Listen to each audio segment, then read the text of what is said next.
Ito ang reading mo, Libra. Welcome back to our channel. Naway nasa mabuti kayong kalagayan while watching the channel. This is a general reading. Kayo nang bahalang magpalit-palit ng situation nyo sa reading ko.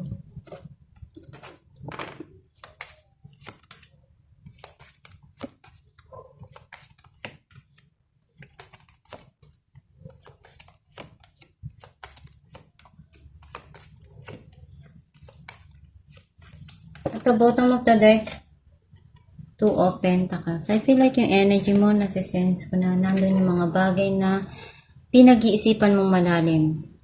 Kumbaga, tinitimbang mo eh. You're trying to balance everything, yung mga situation na dumarating sa buhay mo.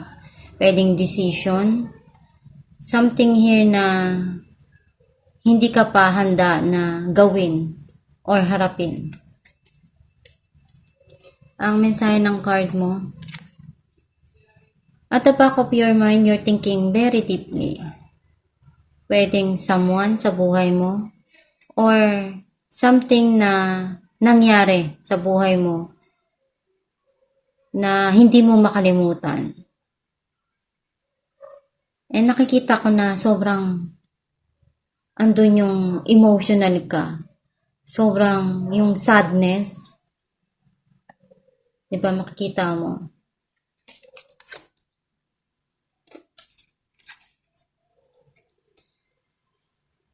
Nakikita ko dito na you're trying to do something here. Pwedeng may mga inaaral ka, inaalam ka, na pwedeng makatulong dun sa sitwasyon. And nakikita ko na pwedeng communication and clarity.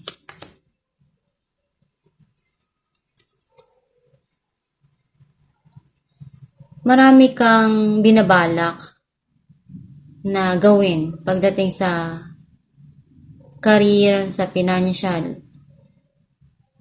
May mga gusto kang umpisahan, pero hindi mo alam kung handa ka na bang gawin to. Sometimes you feel something na hindi mo matanggal yung sarili mo doon sa isang sitwasyon. And feeling mo na doon ka sa isang trap na situation sa buhay mo na alam mo naman sa sarili mo na kaya mong i-remove yung sarili mo doon eh. May mga gumugulo sa isipan mo, sa sarili mo. And ikaw din yung makakaalis dyan sa sarili mong yan, sa sitwasyon na yan. Alam mo kung ano yung responsibilidad mo, pinupunuan mo, ginagawa mo naman lahat ng makakaya mo. Or pwedeng may mga ginagather kang information about dun sa isang passion na ginagawa mo or sinisimulan mo.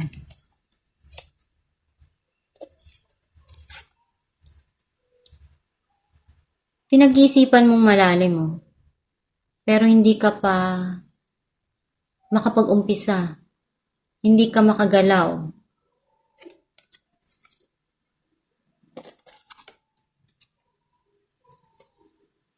May mga pinagdaanan ka, pero alam mo sa sarili mo na, handa na ba ako? Ito na naman ba yung mangyayari sa akin? Kumbaga alam mo sa sarili mo na, kung ano man yung mangyari na yun, kailangang harapin mo.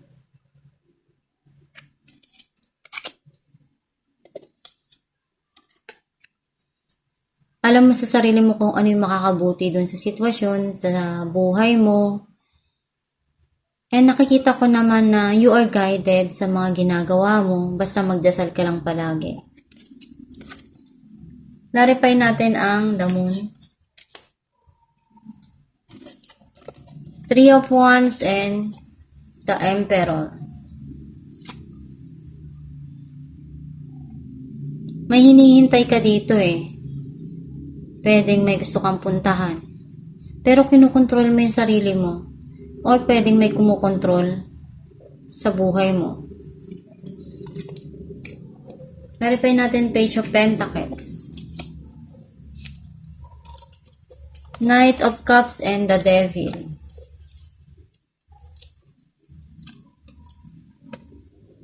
Someone wants to offer you something here na alam niyang kaya niya yung pagmamahal na yun.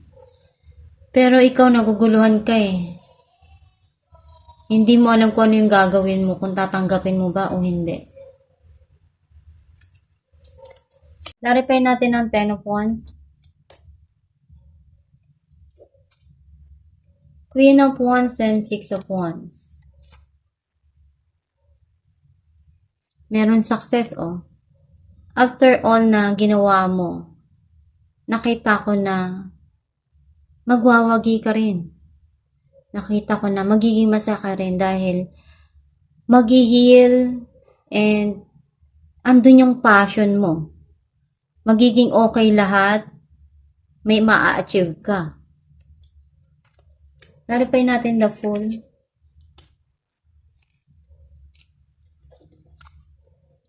Death and Strength. Itong darating na to na changes sa buhay mo. Alam mo sa sarili mo na marami kang pinagdaanan. Alam mo na deserve mo din kung ano yung mga bagay na darating pang magiging masaya ka. Clarify natin ang Page of Swords. Seven of Pentacles and Seven of Wands. You're manifesting something here or may mga pinagdarasal ka na gusto mong matanggap or kasi nag-invest ka eh. Ginawa mo naman lahat ng makakaya mo doon and you're thinking something here na gusto mo rin na may ma-receive ka or mabalik din yung mga pinaghirapan mo. Clarify natin ang Eight of Swords.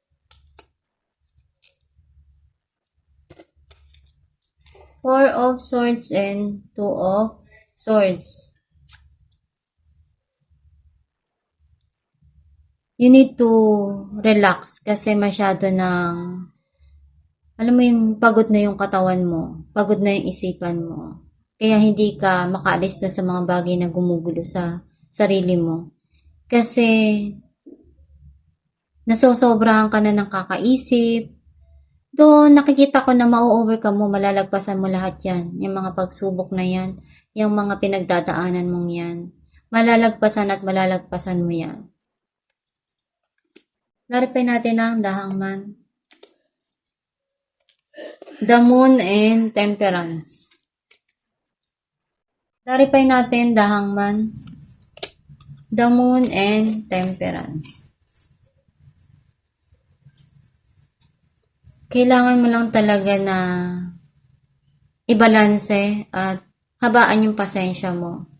Hindi naman lahat ng bagay na nakikita mo na hindi ka makapag-umpisa, hindi ka makagalaw, wala ng pag-asa. Something here na hindi mo inaasahan na darating din yung bagay na gusto mo na mangyari sa buhay mo. Basta magtiwala ka lang, magdasal ka lang, at habaan lang yung pasensya. Clarify natin ang The Hierophant. King of Swords and Ace of Wands.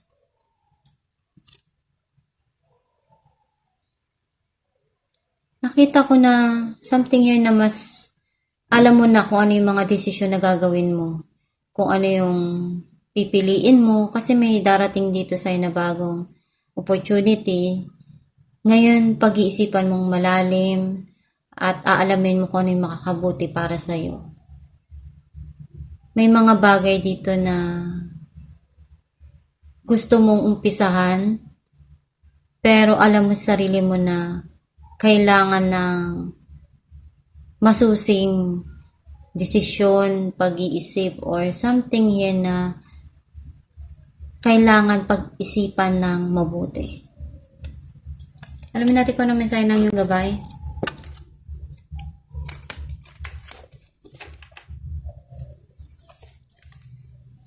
Energy work.